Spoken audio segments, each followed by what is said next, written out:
मई 15 को बनती है, राम को भुगतान किया। जब हमने राम को भुगतान किया, देखो बच्चों मैंने आपको समझा रखा है जिसके साथ को लगा हुआ हो तो वो डेबिट में आएगा। तो राम को, तो Ram debit to cash account, being cash paid to Ram. उससे आगे की एंट्री है हमारी मोहन से प्राप्त किए। तो मैंने कहा था आपको जिसमें से लगा हो वो टू के साथ लगा दो। तो मोहन से प्राप्त क्या किए, पैसे प्राप्त किए, तो cash account debit to Mohan, being cash received by Mohan. फिर है उसके बाद फर्नीचर खरीदा। इस बात का बच्चों ध्यान रखना कि जब फर्नीचर खरीदा है तो उसमें परचेज्ड नहीं लगाना यहाँ पर कहीं भी, ऊपर डेबिट में या क्रेडिट में कहीं भी।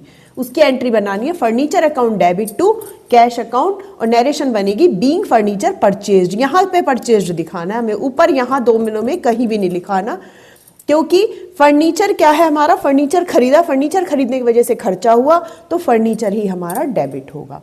उसके बाद है ब्याज दिया। जो चीज हम देते हैं जिसकी वजह से हमारा खर्चा होता है वो हमारी डेबिट होती है। तो हमने ब्याज दिया, interest account debit to cash account being interest paid. उसके बाद हमारी नेक्स्ट एंट्री होती है कमीशन प्राप्त किया। कमीशन, जो चीज हमें मिल रही है, कमीशन मिला तो हमने कमीशन प्राप्त किया, तो उसके लिए हमें बनानी है cash account debit to commission, क्योंकि जिसकी वजह से हमें इनकम हो रही है वो हमारी क्रेडिट में आएगी। वो मैंने आपको बार बार बता रही हूँ, जैसे कि बेचने की वजह से इनकम होती है और कमीशन प्राप्त हुआ तो वो भी हमारी क्रेडिट में होगी। तो एंट्री बनेगी cash account debit to commission, और बीइंग कमीशन रिसीव्ड, रिसीव्ड मतलब प्राप्त किया, मिला।